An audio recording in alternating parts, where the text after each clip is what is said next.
ابھی تک Afghan intelligence chief ملا عبدالحق اور وزیر دفاع ملا یعقوب کی کابل حملے میں ہلاکت کی اطلاعات سامنے آ رہی ہیں.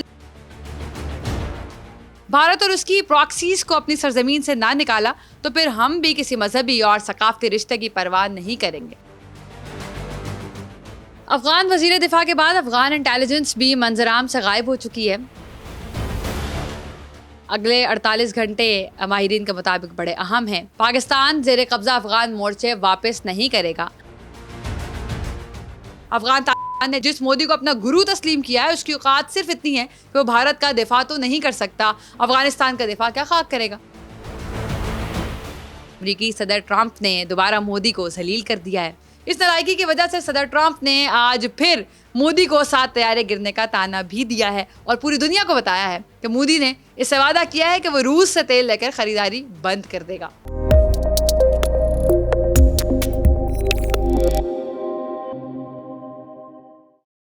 السلام علیکم، میں ہوں Dua Mirza and you are watching broadcast with Dua Mirza. لوگ حیران ہی نہیں پریشان بھی ہیں کہ سنا تو یہ تھا کہ افغانوں نے منگول سے لے کر نیٹو تک سب کو شکست دی، پھر یہ 11 اور 12 اکتوبر کے درمیانی شب مورچے چھوڑ کر بھاگ کیسے گئے. مگر ہمیں کوئی حیرت نہیں ہوئی. ہم اب بھی مسکرا رہے ہیں کیونکہ ہم موجودہ افغانستان کو اندر تک جانتے بھی ہیں اور اس کی تاریخ بھی بہت احتیاط کے ساتھ پڑھ رکھی ہے. ہم ماضی بعید کی تفصیل میں نہیں جائیں گے، اس سے متعلق ہم ایک ہی پہاڑ سائز اشارے پر اکتفا کریں گے. اگر افغانوں نے واقعی ہی سب کو شکست دی ہے تو پھر یہ ڈیوڈ لائن کہاں سے آ گئی؟ وہی لائن جس کے افغانستان والی جانب 1,83,00,000 پشتون جبکہ پاکستان والی جانب 4 کروڑ سے زیادہ پشتون آباد ہیں. خود ہی اندازہ لگائیں کہ برٹش آرمی نے ان کی پشتون آبادی کا تناسب کس بری طرح بگاڑ دیا تھا. حیران ہونے والوں کی حیرت کو ہم آخری افغان جنگ یعنی وار آن ٹیرر کے تناظر میں دور کر دیتے ہیں. ہم سب جانتے ہیں وہ جنگ 20 سال چلی. ایک ہی وقت میں وہاں امریکہ کی زیادہ سے زیادہ فوجی موجودگی 1,20,000 تھی. 44 مزید ممالک کی فوج اس کے علاوہ تھی جن میں برطانیہ، کینیڈا، فرانس، جرمنی جیسے بڑے ممالک کی افواج بھی شامل تھیں. گوریلا جنگ کا سطحی سا شعور رکھنے والا بھی جب اس بڑی تعداد کو دیکھے گا تو یہ کہے بغیر نہیں رہ سکے گا کہ یہ صورتحال گوریلے کے لیے نہایت آئیڈیل تھی، کیونکہ جتنی قابض کی فوجی موجودگی زیادہ اور پھیلی ہوئی ہو اتنا ہی اسے بھاری نقصان پہنچانا آسان ہوتا ہے. ایسا کیوں ہوگا؟ کیونکہ قابض کا روز ہر اس جگہ خوش قسمت ثابت ہونا ضروری ہوگا جہاں اس کی فوجی موجودگی ہوگی، جبکہ گوریلے کا اس وسیع و عریض میدان جنگ میں دن میں کسی ایک جگہ ہی خوش قسمت ثابت ہونا بہت ہوگا، کیونکہ اس سے قابض کو روز کسی نہ کسی مقام پر جانی و مالی نقصان اٹھانا پڑے گا. اب بتائیے بھلا جنگ ایسی ہوتی ہے؟ بلکہ کیا اسے جنگ کہا بھی جا سکتا ہے؟ جنگ تو 7 مئی کی رات جیسی ہوتی ہے کہ 7 انڈین طیارے زمین پر آ گرے، یا پھر 12 اکتوبر کی رات جیسی ہوتی ہے کہ 4 گھنٹوں میں 200 سے زائد ہلاک جبکہ پاکستان کے 23 فوجی جوان شہید ہوئے. افغانی اگر نیٹو یا سپر طاقتوں کو شکست دینے کے لائق ہوتے تو 12 اکتوبر کی رات مورچے چھوڑ کر بھاگتے. افغانیوں کا کل تجربہ گوریلا جنگ کا ہے، اور گوریلا جنگ یہی ہے نا کہ حریف پر چھپ کر پشت سے وار کرو اور جب وہ پلٹ کر وار کرنے لگے تو میدان چھوڑ کر دم دبا کر بھاگ جاؤ. افغانیوں کی صلاحیت بس ایسی ہی جنگ لڑنے کی ہے. ریگولر جنگ افغانیوں نے آخری بار آج سے کوئی 130 سال قبل لڑی تھی، اور اس میں یہ موجود خیبر پختونخوا اور بلوچستان کی پشتون بیلٹ سے برٹش آرمی کے ہاتھوں ہاتھ دھو بیٹھے تھے. اور جب 130 سال بعد صرف چند گھنٹوں کے لیے ایسی ہی جنگ پھر پیش آئی تو اپنے 21 مورچوں پر پاکستانی پرچم لہروا بیٹھے. مسخرے پن کی حد دیکھیے کہ نمکین ڈش میں کشمش ڈالنے والے جب چیک پوسٹوں سے بھاگے تو پاکستانیوں کی فیس بک پوسٹیں فتح کرنے پہنچ گئے. حد ہے بے شرمی کی. افغان وزیر دفاع کے بعد افغان انٹیلیجنس بھی منظر عام سے غائب ہو چکی ہے. اگلے 48 گھنٹے ماہرین کے مطابق بڑے اہم ہیں. پاکستان زیر قبضہ افغان مورچے واپس نہیں کرے گا، اور ایسا لگتا ہے کہ امریکی صدر ٹرمپ نے دوبارہ مودی کو ذلیل کر دیا ہے اور سچویشن سب کے سامنے ہے. سیز فائر صرف 48 گھنٹے کے لیے ہوا ہے. کابل سے جس قسم کے اشتعال انگیز بیانات آ رہے ہیں اور جس طرح افغان طالبان بڑے پیمانے پر فوجی نقل و حرکت کر رہے ہیں، اسے دیکھتے ہوئے لگتا نہیں ہے کہ عارضی سیز فائر کے دوران مستقل جنگ بندی کا کوئی اعلان ہو سکتا ہے. اگر جنگ بندی کی کوششیں ناکام ہو جاتی ہیں تو مجھے لگتا ہے کہ پاکستان افغان طالبان کے خلاف فیصلہ کن کارروائی کرے گا. سیز فائر ختم ہوتے ہی تمام سرحدی راستوں کو سیل کر دیا جائے گا، کارپیٹ بمباری ہوگی، انٹرنیٹ کاٹ دیا جائے گا، پاکستان افغان سرزمین پر نشانہ بنائے گا اور ضروری ہوا تو کابل ایئرپورٹ کی اینٹ سے اینٹ بجا دے گا. دہشتوں کی نقل و حرکت مکمل طور پر روکنے کے لیے ہم آئی گیس وہ قدم اٹھائیں گے جو ہمیں مناسب لگے گا. فیلڈ مارشل عاصم منیر نے ابھی تک تو ہاتھ ہلا رکھا ہوا ہے. ابھی ہم نے طالبان کے صرف چند ایمونیشن ڈیپو اور 2-4 تیل کے ذخیرے اڑائے ہیں. ابھی ہم نے کے چند ٹھکانوں اور افغان انٹیلیجنس کے ایک آدھ دفتر کو نشانہ بنایا. ابھی ہمارا نشانہ صرف کابل اور قندھار ہیں. لیکن اگر افغان طالبان نے اپنا قبلہ درست نہ کیا تو کی ایکسپورٹ بند کر دی جائے گی. بھارت اور اس کی پراکسیز کو اپنی سرزمین سے نہ نکالا تو پھر ہم بھی کسی مذہبی اور ثقافتی رشتے کی پرواہ نہیں کریں گے. حالانکہ Pakistan has always been so hospitable. گھر میں گھس کر ماریں گے. افغان طالبان کی گردن سے سریہ نکالنے کے لیے پاکستان یہ ابھی صرف تجارت معطل کی ہے. کل کو افغان ٹرانزٹ ریٹ بھی بند ہو سکتی ہے. ایک بات تو اب طے ہے کہ افغان مہاجروں کی میزبانی ہمیشہ کے لیے ترک کر دی جائے گی. کراچی میں مہاجر کیمپ خالی کرا لیا گیا ہے. خیبر پختونخوا کے 8 اضلاع میں قائم 28 کیمپوں کو خالی کرنے کے نوٹس بھی جاری ہو چکے ہیں. آنے والے دنوں میں ہم افغان طالبان پر سیاسی، سفارتی اور تجارتی دباؤ بڑھاتے چلے جائیں گے اور سچویشن سے تو ایسے ہی لگتا ہے. میرے خیال میں مجھے یہ لگتا ہے کہ پاکستان نے افغان طالبان کے جن مورچوں اور علاقوں پر قبضہ کیا ہے وہ بھی کچھ دن ہمارے قبضے میں ہی رہیں گے.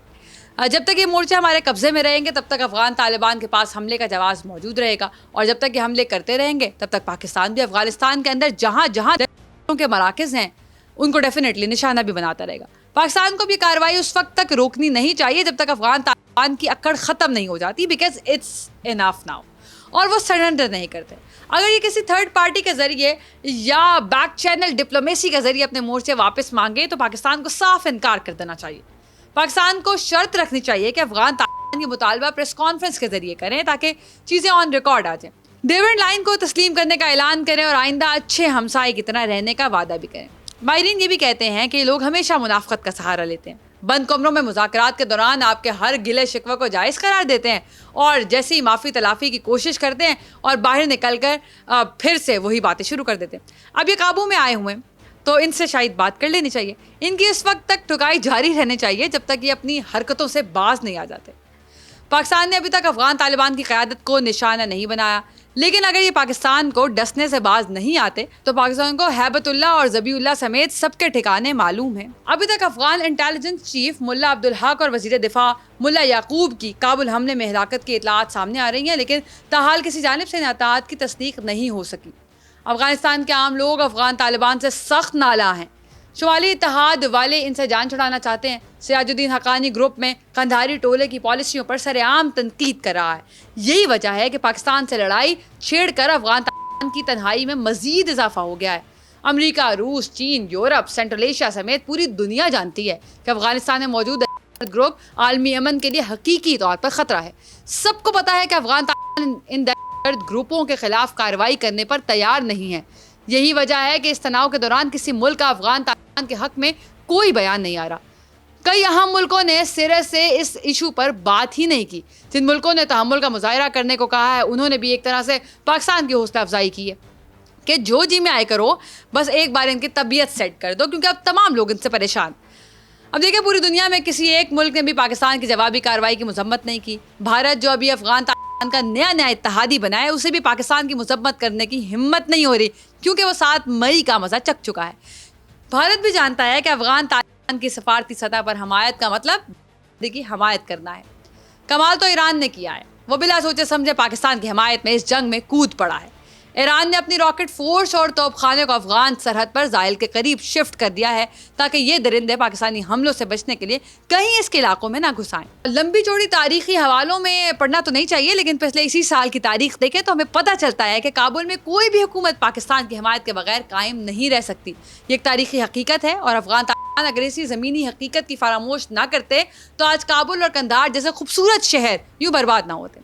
2 ممالک کی درخواست پر پاکستان نے افغان طالبان کو صرف 48 گھنٹوں کی مہلت دی ہے. قندھاری ٹولے کو اس مہلت سے فائدہ اٹھانا چاہیے. اپنی غلطیوں پر غور بھی کرنا چاہیے. بھارت اس جنگ کو طول دینے کے لیے جلتی پر تیل ڈال رہا ہے. اجیت دیول آج کل انڈیا اور افغانستان کے درمیان ایک سپلائی لائن کھولنے کے لیے ہاتھ پاؤں مار رہے ہیں.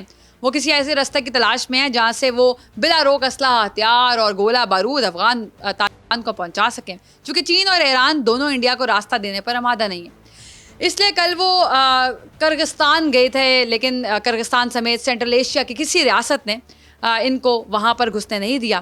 مودی سرکار یہ سارے پاپڑ بھارت کے لیے بیل رہی ہے اور افغان جانے انجانے میں سازش میں اس کا مہرا بھی بن گئے ہیں.